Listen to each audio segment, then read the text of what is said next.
Occupe-toi de ces choses. Donne-toi tout entier à elles, afin que ton progrès soit évident pour tous. Voilà ce que la parole de Dieu déclare dans 1 Timothée chapitre 4, le verset 15. Occupe-toi de ces choses. Donne-toi tout entier à elles. Ici, la Bible ne dit pas occupe-toi de toutes choses, non. Occupe-toi de ces choses. Bien-aimé, il parlait ici, c'est l'apôtre Paul qui s'adressait à Timothée. Il parlait des choses précises et concrètes. Occupe-toi de ces choses. Il n'a pas dit occupe-toi de tout, bien-aimé en Christ.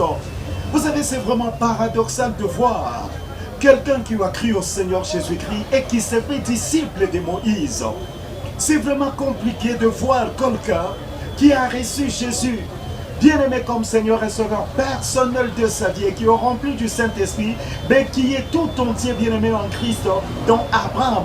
Il essaye, bien-aimé, de reproduire le modèle d'Abraham sur cette terre pendant ce temps. L'apôtre Paul dit ceci: soyez mes imitateurs comme je le suis, je vais dire, du Christ. Bien-aimé en Christ veut dire, il voulait tout simplement que ces gens soient imitateurs du Christ. Parce que lui était imitateur du Christ, donc qu'il soit à la ressemblance de Jésus-Christ de Nazareth. Bien-aimé en Christ, occupe-toi de ces choses, des choses vraiment précises et concrètes. Pas de tout, bien-aimé en Christ. Occupe-toi de ces choses, afin que tes progrès soient évidents. Donne-toi tout entier à elles, afin que tes progrès soient évidents pour tous. Voyez, bien-aimé, l'Éternel, notre Dieu, se préoccupe de ta prospérité. Dieu veut à ce que tes progrès soient évidents, soient vite de tous, que tu ailles de l'avant. Dieu se préoccupe, bien-aimé en Christ, de ton avancement. Dieu veut te voir vraiment émerger. Dieu veut te voir aller plus loin.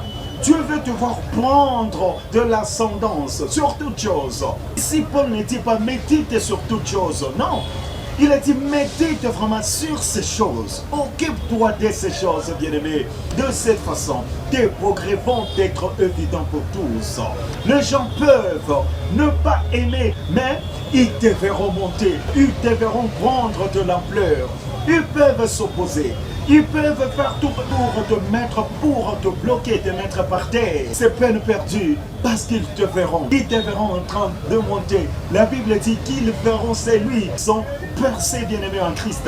Alors, ils peuvent ne pas, bien-aimés en Christ, t'aimer, mais ils ne pourront pas contester, bien-aimés en Christ, ton succès. Ça, c'est vrai. Que Dieu te bénisse.